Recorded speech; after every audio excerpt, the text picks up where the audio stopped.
tell God all of my troubles when I get home.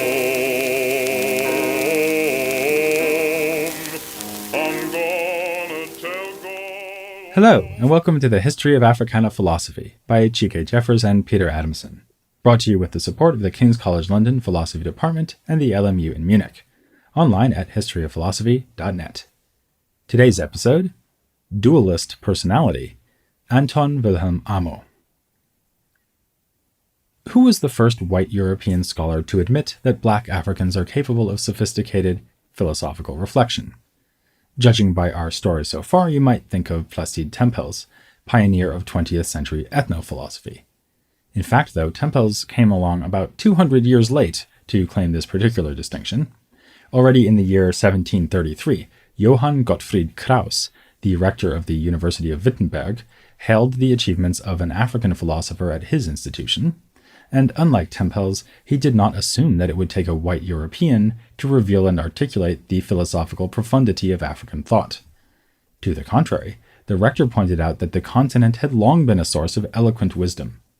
He mentioned ancient figures of Roman Africa, like Terence, Apuleius, Tertullian, and Augustine. While conceding that Africa has been less fertile in this respect in more recent times, he was pleased to report that his own university hosted living proof that Africans could still be accomplished scholars, and the scholar he had in mind was Anton Wilhelm Amo. Amo's story is remarkable, though not entirely unique. He was not the only African who was brought to Europe and who achieved a notable career in the early 18th century. Indeed, it may be that he was raised and educated in imitation of the similar treatment given to Abram Petrovich Ganibal at the Russian court of Peter the Great. Ganibal, named after the great North African general Hannibal, ultimately became a military officer himself after being adopted by the Tsar. The story is told in a biography written by Ganibal's great-grandson, none other than the famous Russian poet Alexander Pushkin. Probably Amo was, like Ganibal, taken as a slave from his homeland.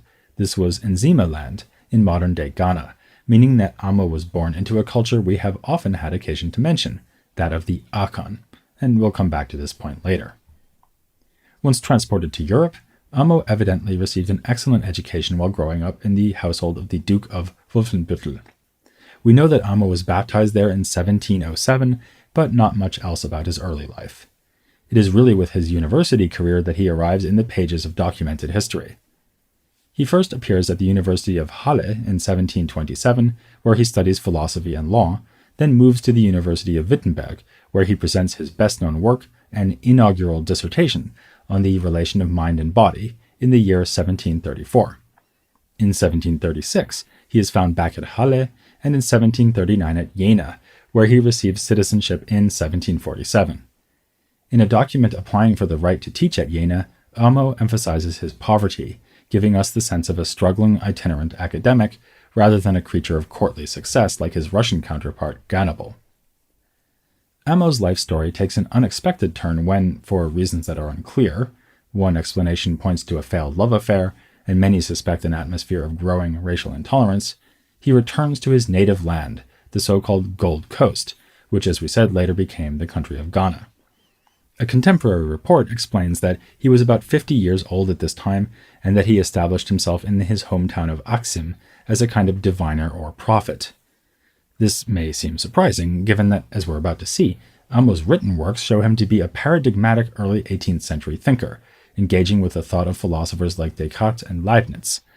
But the report on his return to Africa asserts that, along with philosophy and an impressive range of languages, both modern and classical, Amo had mastered the study of astrology and astronomy. This is supported by the fact that, in a teaching plan Amo presented for lectures to be delivered in Jena, the topics to be covered included divination and astrology. So perhaps it is, after all, quite natural that Amo was easily able to step into the role of a diviner and sage upon returning to his native homeland. Whatever the case, the works left to us by Amo are contributions to a quite different set of questions. They are highly technical and rigorous philosophical treatises on human nature, epistemology, logic, and the mind, and follow the conventions of academic dissertations of the period, which lay out a series of claims and supporting arguments, with further defense being offered in a live disputation. It is a form of writing that recalls the procedures of medieval scholastic philosophy. Amo makes a big show of laying down definitions of his key terms and setting up a dialectical dispute with rival thinkers, and the idea that university masters should qualify by performing in a disputation is itself a medieval inheritance. But it's also clear that things have moved on from medieval philosophical discourse.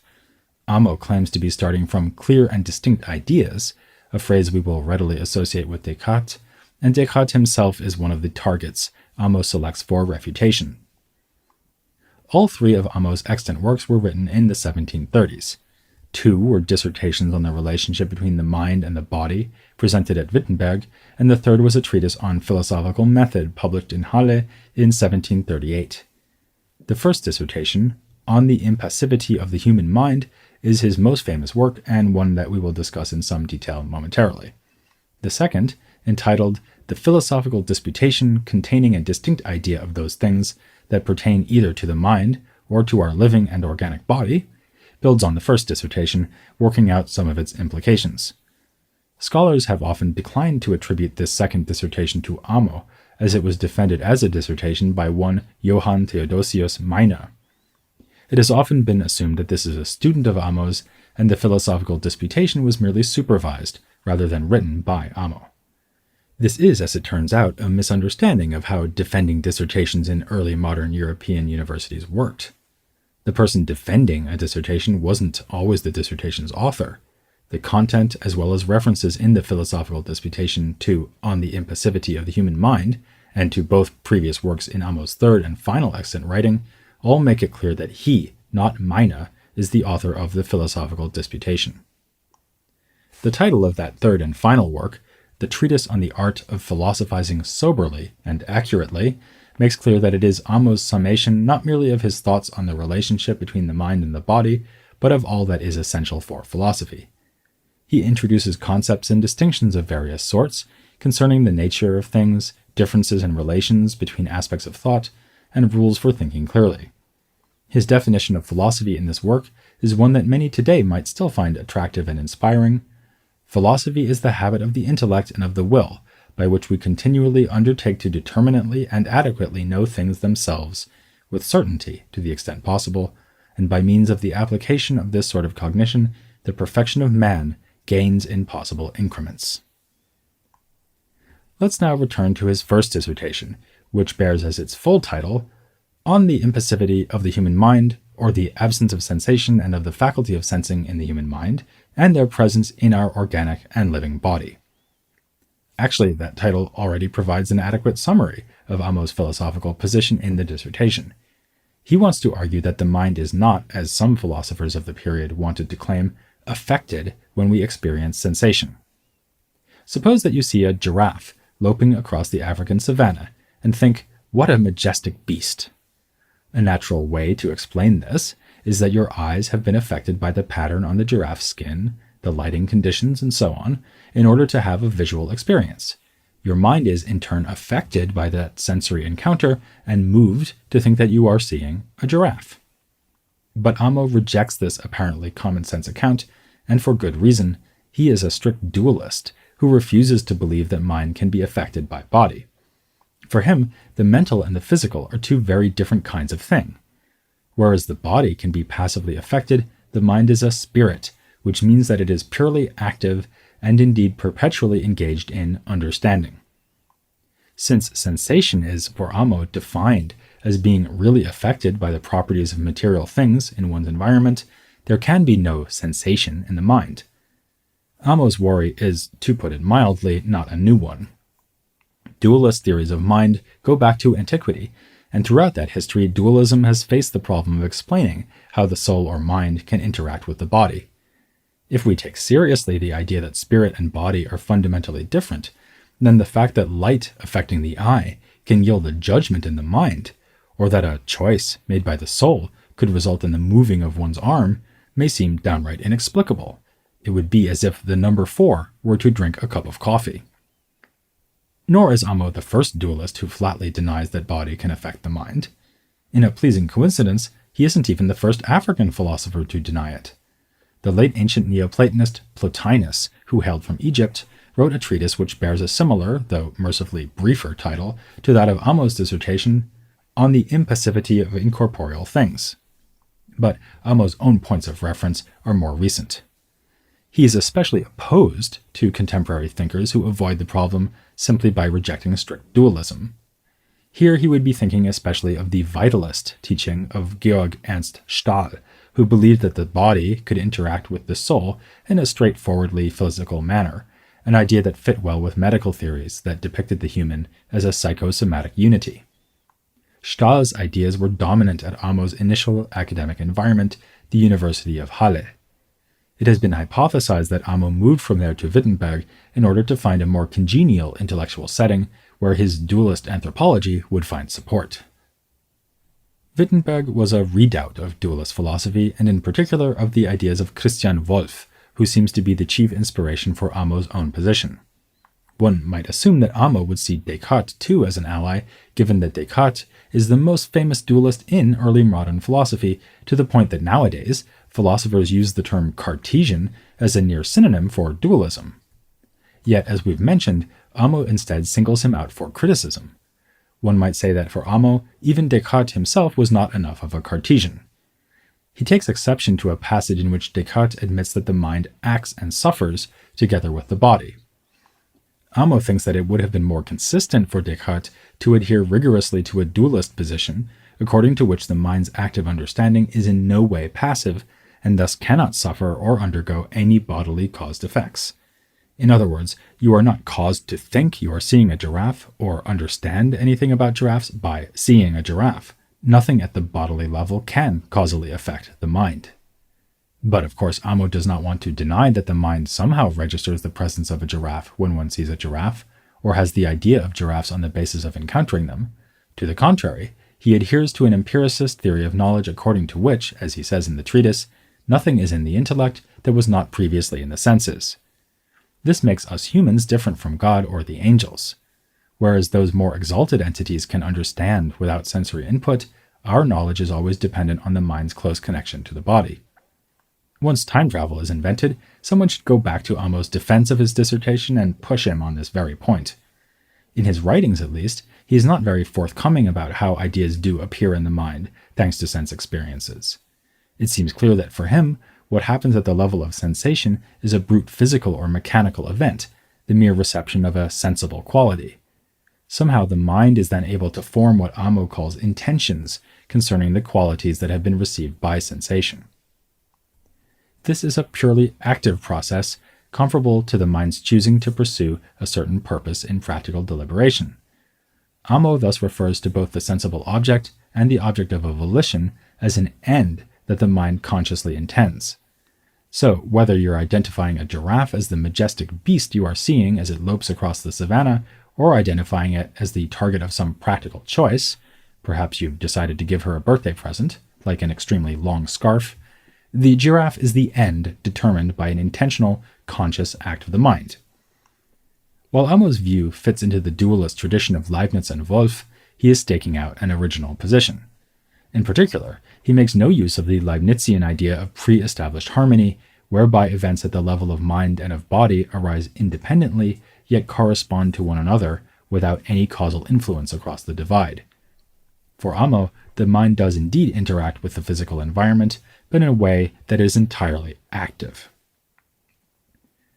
At this point, you may be wondering whether it really makes sense to think of Amo as part of the story of Africana philosophy. Sure, he was a black African, but his philosophical concerns, and indeed his philosophical contributions, seem to belong squarely within early modern European thought. Even Pauline Hontunji, who famously defined African philosophy as simply the set of texts written by Africans and described as philosophical by these authors themselves, saw something ill-fitting in the classification of Amo as part of the history of African philosophy. It is certainly the case that Amo's works count as African philosophy by his definition, and it is certainly not the case that Hontunji finds anything disappointing in the chosen themes of Amo's work. On the contrary, from his universalist, anti-ethno-philosophical point of view, Hontunji sees reason to celebrate what he describes as Amo's direct and frank dialogue with the great philosophical works of his time, and his unaffected and questioning relationship with them. What is disappointing, then, is the fact that Amo, as a result of his historical circumstances, could only ever aim his philosophical writings at Europeans. These works were not offered up for the purpose of a conversation among his fellow Africans. This is the sense in which Ondonji views Amo's work as belonging entirely to a non-African theoretical tradition. There are a couple of ways to think differently about this question, though. First, we should consider a tentative proposal made by Kwasi Wiredu. As we've seen, Amo came from the Akan people, and thanks to our earlier discussion in episode 19, we know a lot about the Akan view of personhood. We saw that in that tradition there are two spiritual powers or principles that help to constitute the human being, the Kra and Sunsum, which are at least arguably immaterial and thus fundamentally distinct from the body. Might this have been an influence on Amo's dualist philosophy? Intriguing though this proposal is, it seems rather unlikely, given that, as Wiredu himself concedes, Amo was a very young child when transported from his original home. If Amo was ever aware of a resonance between his own philosophy and Akan beliefs, then it could presumably only have been something he discovered upon his return to Africa later in life. A nice thought, but not relevant for interpreting the academic treatises he wrote while in Germany. However, there is a second and much more direct way to connect Amo with the concerns of African peoples. We have not yet mentioned that, in addition to the three rather scholastic treatises we have from his pen, he had earlier defended a very different thesis concerning the legal status of Africans, or Moors, living in Europe. Frustratingly, we do not have the written version of this work. In fact, it may be that there never was a written version, and that it was only a matter of defending a thesis in a verbal debate. We do, however, know the gist of his argument, thanks to an academic report from Halle where the disputation was held. Amo appears to have appealed to the fact that the Moors were subjects of the Roman Empire via their rulers, who were vassals of emperors like Justinian. Here, the word Moor, if appropriate at all, should apply only to the people of northern Africa, who fell into the orbit of Roman power, but Amo was presumably broadening the notion to include all Africans. After all, Amo himself was called a Moor by his German contemporaries. On the basis of this historical evidence, Amo went on to investigate the extent of freedom that should be granted to Moors enslaved to Christians in Europe. As the Ghanaian philosopher William Abraham has interpreted it, the kernel of Amo's argument was that Africans were entitled to the same immunities and privileges to precisely the extent that the erstwhile European vassals of Rome enjoyed them, for the African kings had been likewise subject to Rome.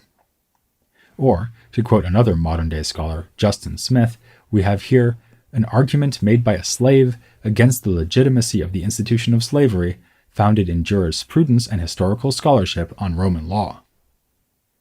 Remarkable though this is, we should stress both the limits of our knowledge of what Amo is arguing here and the limits of that argument itself. The report is so sketchy that we are, in fact, making an assumption when holding that Amo must have concluded that slavery is illegitimate. Even if he did, it is worth noting that Amo did not appeal to a theory of natural rights to justify the freedom and equality of Africans. Instead, he appealed to conventional legal rights deriving from the imperial reach of classical Rome, and presumably the connection between classical Roman law and the rights available to the inhabitants of the empire's latter-day heir, the Holy Roman Empire. Famously described by the French philosopher Voltaire as neither holy nor Roman nor an empire, this was nevertheless an important political entity for Amo, as it was within this set of mainly German territories that Amo was raised and educated. Basing an attack on slavery on the imagined connection between ancient Rome and the modern Holy Roman Empire may have been a useful strategy for persuading Amo's immediate audience, but it is obviously a rather precarious basis for the rejection of slavery. Legal convention could be invoked in favor of slavery too, as we can see in a work by a contemporary of Amo's who had a remarkably similar life story, involving enslavement in Africa as a child, followed by an education in Europe, and finally a return to the homeland. The story of this other man is a sobering one, which has at its center the upsetting spectacle of a defense of slavery, written by an ex-slave. His name was Jacobus Elisa Johannes Kapitein. After being taken as a slave and sold at a spot in what is now the Ivory Coast, as a child he was given as a present to a merchant of the West India Company stationed at the Gold Coast by the name of Jacob van Gogh. The name Kapitein is apparently an allusion to the ship captain who gave him to Van Gogh. In 1728, the young Kapitein was in Holland, meaning that he was automatically manumitted. Slavery was illegal in the Netherlands, even though the Dutch were keeping and selling slaves elsewhere in the world. Kapitein's mission in life was set early, and we do mean mission. Inspired by the theologian Hendrik Welse, a young Kapitein wrote an essay called Call of the Heathen in 1737, arguing for the need to do missionary work in non-Christian lands like his native Africa. This essay is lost, but Kapitein provides us with a summary of its contents, along with a brief autobiography, at the beginning of a lecture on slavery and its compatibility with Christian doctrine, which he delivered at the University of Leiden in 1742. One interesting feature of this lecture is that Kapitein dutifully explains the abolitionist argument he is refuting. His opponents quote such biblical texts as, "The truth will set you free," to show that Christianity is a religion of liberation, not servitude. Kapitein agrees that Christianity is concerned with freedom, but insists that this means only spiritual freedom, that is, the soul's liberation from sin. It has nothing to do with freedom of the body. Which is not to say that slavery is a good thing. Kapitein ties its existence to the degradation of the human race, and concedes that Christianity encourages benevolent treatment of slaves and setting them free. This gives us, for the second time in this episode, a parallel between the argument of a modern African thinker and a more famous ancient African thinker, because in the City of God, Augustine similarly condones slavery while identifying its existence as an unfortunate consequence of sin. Kapitein denies that it is obligatory to set slaves free, as slavery is accepted in the law of the Old Testament, and in Roman history there is no legal basis for abolition. So here we see that Kapitein was fighting on the same territory chosen by Amo. He also treats slavery as a legal, not moral issue, and one that calls for us to look back to the practices of antiquity. Kapitein's conclusion is that slavery is an institution established not by nature, but the law of nations. On this basis, he explicitly rejects Aristotle's alternative rationalization that some people are simply born slavish by nature. Despite this rejection of the idea of natural slavery, it may seem not just disappointing but inexplicable that an ex-slave, like Kapitein, should defend the practice of slavery on legal and religious grounds. But it is easier to understand if we consider his intellectual project as a whole. Following the lead of his mentor Welse, Kapitein is a theologian whose main aim is to promote missionary work among the so-called heathens. Accepting that adherence to the Christian faith is incompatible with slavery would mean that missionary work should go hand in hand with abolition. Christians should, in that case, not be enslaving anyone, and certainly not those that they are trying to liberate by bringing them the news of the gospel. The problem from Kapitein's perspective is that such a position could undermine enthusiasm for missionary activity in Africa. So, he instead pursues what we must recognize as a lamentably modest goal, even if he himself saw it as the most exalted of aspirations, the freeing of souls rather than bodies. In his own case, the project was ultimately a failure. He was ordained after graduation from Leiden, thus becoming the first African ordained as a minister by a Protestant church. He then returned to Africa to undertake missionary work, but found this an uphill struggle. Conversions were few, and he was beset by financial and personal difficulties before dying at the tender age of 30 years. It's ironic that Kapitein, like Amo, albeit in a far less philosophically sophisticated manner, placed so much emphasis on the difference between body and soul. For Kapitein, this contrast could be used to justify slavery of the body, since it is only the soul that counts in Christian theology. For Amo, by contrast, the impassivity of the mind may have been bound up with the stance he took against slavery. It is clear from his writings that Amo considered human persons to be disembodied minds. He saw them as entirely independent from the influence of body, not only as the experienced sensation, but as they form the intentions leading to moral action. This radical dualism is a natural fit for an egalitarian view of human nature. To quote Justin Smith once again, for Amo, humanity is rooted in something metaphysical, namely an immaterial spirit, and a spirit cannot have a race. So, in opposing the psychosomatic theory of vitalism, Amo had a strong basis to deny that black Africans are slavish because of their supposedly inferior bodies. That would leave only legal and conventional arguments for slavery, and it is especially here that we assume he would have parted ways with Kapitein, since his own position seems to have been that the precedent of Roman law should lead to abolition. Nor should we overlook the more direct challenge Amo posed to the ideology of slavery just by being who he was. When the rector of Wittenberg held him up as an example of the erudition of which black Africans are capable, he was simply stating what must have been obvious to anyone brought face to face with this formidable scholar. Later on, his name would be mentioned by abolitionists like Abbé Henri Grégoire, who saw in Amo's works powerful evidence that a so-called more need not be less than any other human being. As the stories of Amo and Kapitein show, the topics of slavery and race were very much on the minds of European intellectuals of the 18th century. This is an aspect of early modern philosophy that has received increasing attention in recent years, as scholars have grappled with the frank racism found in renowned philosophers like Immanuel Kant. Next time we'll be joined by the author of an important book on this topic, which places Anton Wilhelm Amo in the wider context of discussions about race in early modern European thought. We've already quoted him a couple of times in this episode, but barely scratched the surface of his findings on the subject of modern philosophy and race. So join us for a sober and accurate conversation with Justin Smith, here on The History of Africana Philosophy. I'm gonna tell him